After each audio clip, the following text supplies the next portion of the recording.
Hello everyone, welcome back to my channel. I hope you all are doing good. Friends, आज हम speaking part 1 के topic के recycle के question answers discuss करेंगे। सबसे पहले हम इस टॉपिक का मतलब समझेंगे कि थिंग्स की रिसाइकलिंग किसे बोलते हैं। फ्रेंड्स, जब हम पुराने प्रोडक्ट्स को यूज़ कर नई थिंग्स बनाते हैं, नए प्रोडक्ट्स बनाते हैं, तो इस प्रोसेस को बोला जाता है रिसाइकलिंग। मीन्स पुराने प्रोडक्ट्स को यूज़ कर नए प्रोडक्ट्स बनाना। अब इसका पहला क्वेश्चन है, डू यू रिसाइकल? वाई, क्या आप रिसाइकल करते हो और क्यों? Being a nature lover person, I am really into recycling the things because I understand my responsibility towards the environment. So कहते हैं कि नेचर लवर पर्सन होने के कारण मैं थिंग्स की रिसाइकलिंग में काफ़ी इंटरेस्टेड हूँ और मैं इन्वायरमेंट के प्रति अपनी रिस्पॉन्सिबिलिटी समझती हूँ। Additionally, recycling is extremely beneficial for the environment, community and the economy. So recycling हमारे वातावरण के लिए, हमारी कम्युनिटी और हमारी अर्थव्यवस्था के लिए भी काफ़ी बेनिफिशियल है। For instance, recycling just 10 plastic bottles saves enough energy to power a laptop for more than 25 hours। कहते हैं अगर हम 10 प्लास्टिक बॉटल्स की रिसाइकलिंग करते हैं तो इससे इतनी मात्रा में ऊर्जा मिलती है जितना कि एक लैपटॉप को 25 आवर्स तक पावर देने के लिए यूज़ होती है। Second question is, did you recycle when you were a kid? जब आप छोटे थे तो क्या आपने रिसाइकल किया था? To be honest, I have been recycling since my childhood, as my parents as well as teacher often taught us about the significance of recycling useful items। ईमानदारी के साथ कहूँ तो बचपन से ही मैं रिसाइकलिंग करती आ रही हूँ, क्योंकि मेरे पेरेंट्स और मेरे टीचर अक्सर हमें रिसाइकलिंग की महत्ता के बारे में बताते थे। Even we had several projects related to it, यहाँ तक कि हमारे स्कूल में भी बहुत सारे प्रोजेक्ट इसके साथ रिलेटेड थे।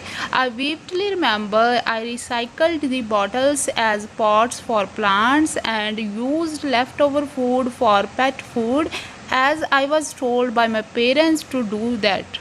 मुझे अच्छी तरह याद है कि मैंने बॉटल्स को प्लांट्स के पॉट्स के लिए यूज़ किया था और लेफ़्ट ओवर फूड को पेट के फूड के लिए यूज़ किया था, क्योंकि मेरे पेरेंट्स ने मुझे ऐसा करने के लिए बोला था। Now the next question is, will you recycle in the future? क्या फ्यूचर में भी आप रिसाइकल करोगे? Why not? क्यों नहीं? Everyone knows pollution is a big threat to our planet and human activities are responsible for this greatly। हर कोई जानता है कि जो पोल्यूशन है वो हमारी प्लानट के लिए एक ख़तरा है, हमारे और ह्यूमन एक्टिविटीज़, इंसानी गतिविधियाँ इसके लिए बहुत हद तक रिस्पॉन्सिबल है। Recycling is one of the easy ways we can do at home to contribute to the reduction of pollution. और रिसाइकलिंग सबसे सरल तरीक़ों में से एक है जो हम पोल्यूशन को कम करने के लिए घर पर कर सकते हैं। And I can save money as well as raw materials, और इसकी वजह से मैं मनी और रॉ मटेरियल, कच्चे मटेरियल जो होते हैं उनको सेव कर सकती हूँ। I reckon that being able to recycle is a sign of maturity and that something I wouldn't miss. मुझे लगता है कि रिसाइकल करना मैच्योरिटी का एक साइन है और ये कुछ ऐसा है जो मैं मिस नहीं करूँगी। Now the last question is, what kinds of things do you recycle? आप किस तरह की थिंग्स को रिसाइकल करते हो? Well, I try to recycle every possible thing but usually I recycle some common material such as plastic, glass, cloth, metal such as aluminium and steel. मैं हर एक थिंग को रिसाइकल करने की कोशिश करती हूँ, लेकिन अक्सर मैं कॉमन मटेरियल्स जैसे प्लास्टिक है, ग्लास, हमारे क्लॉथ्स हैं, मेटल से ऐसे मटेरियल्स को रिसाइकल करती हूँ। On the top of that I am in a habit of making some kind of art work using dry waste, cardboards and papers. और मेरी हैबिट है ड्राई वेस्ट, कार्डबोर्ड और पेपर को यूज़ कर art work करने की। So friends, this is all about the question answers of today's topic recycle। I hope you like the video and friends, अगर आप चैनल पर नए हैं तो चैनल को ज़रूर सब्सक्राइब करें और मेरी वीडियोस आपको कैसे लगती हैं इसके बारे में भी आप मुझे ज़रूर बताया करें।